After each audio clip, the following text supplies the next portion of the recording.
Shalom, selamat pagi saudara-saudara. Kita berjumpa lagi dalam program Renungan Harian Raya edisi Rabu 17 Juli 2024. Sebelum bersama kita membaca dan merenungkan firman Tuhan, mari kita berdoa. Bapa di surga, segala puji, hormat, dan syukur kami angkat kepadamu. Kami bersyukur untuk setiap kasih sayang-Mu yang boleh kami hidupi dan kehidupan karunia Tuhan. Saat ini kami rindu mendengar firman-Mu. Biarlah firman itu akan terus membuat kami hidup dalam kasih-Mu, hidup merendah dalam Tuhan, sehingga kami layak terus memuji-muji Engkau. Di dalam Kristus kami berdoa. Amin. 2 Samuel pasal 6 ayat 15 sampai 23. Daud dan seluruh orang Israel mengangkat tabut Tuhan itu dengan diiringi sorak dan bunyi sangkakala. Ketika tabut Tuhan itu masuk ke kota Daud, maka Mikal, anak perempuan Saul, menjenguk dari jendela, lalu melihat Raja Daud meloncat-loncat serta menari-nari di hadapan Tuhan. Sebab itu ia memandang rendah Daud dalam hatinya. Tabut Tuhan itu dibawa masuk, lalu diletakkan di tempatnya, di dalam kemah yang dibentangkan Daud untuk itu. Kemudian Daud mempersembahkan korban bakaran dan korban keselamatan di hadapan Tuhan. Setelah Daud selesai mempersembahkan korban bakaran dan korban keselamatan, diberkatinya lah bangsa itu demi nama Tuhan semesta alam.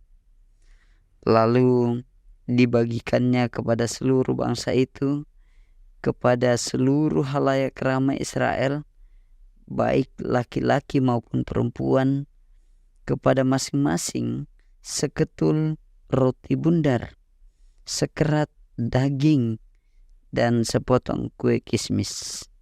Sesudah itu pergilah seluruh bangsa itu masing-masing ke rumahnya. Ketika Daud pulang untuk memberi salam kepada seisi rumahnya, maka keluarlah Mikal binti Saul mendapatkan Daud.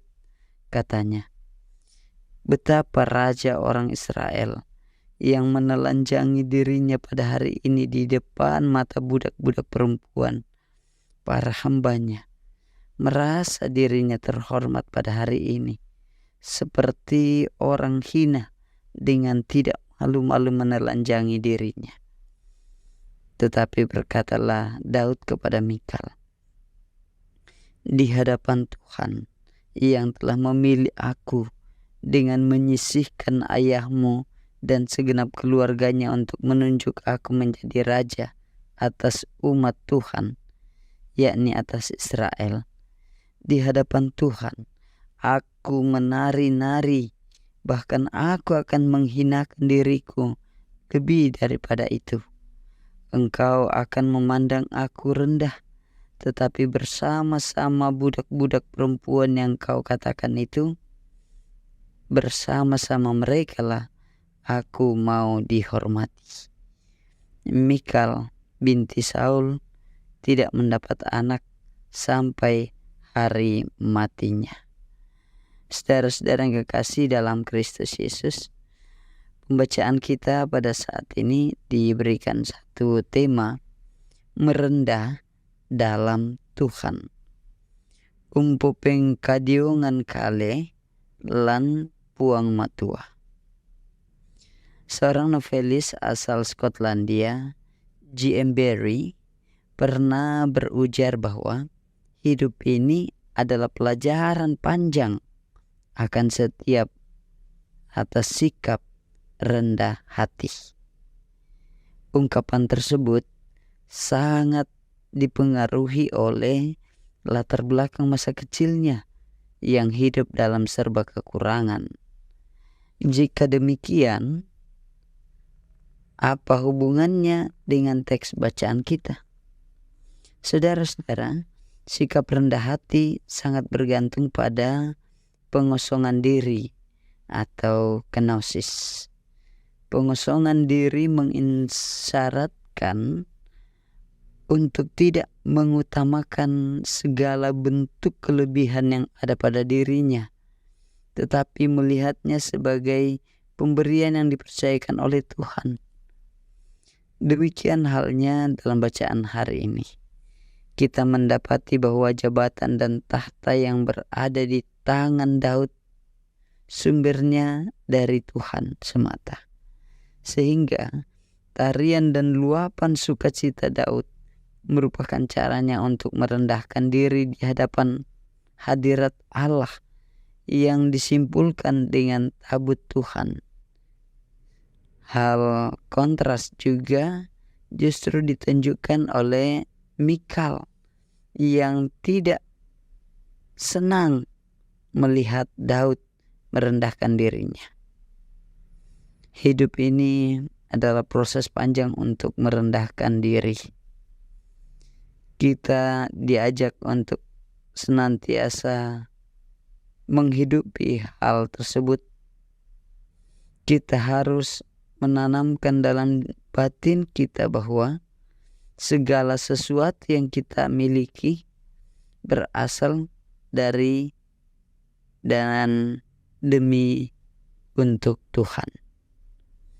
Dengan demikian saudara-saudara, tidak ada alasan apapun yang membenarkan kita untuk tinggi hati. Saudara-saudara yang kekasih dalam Kristus, pola hidup yang merendahkan diri akan mendapat kepenuhannya dalam karya Yesus Kristus. Yesus Kristus adalah juru selamat yang merupakan kegenapan hukum Taurat.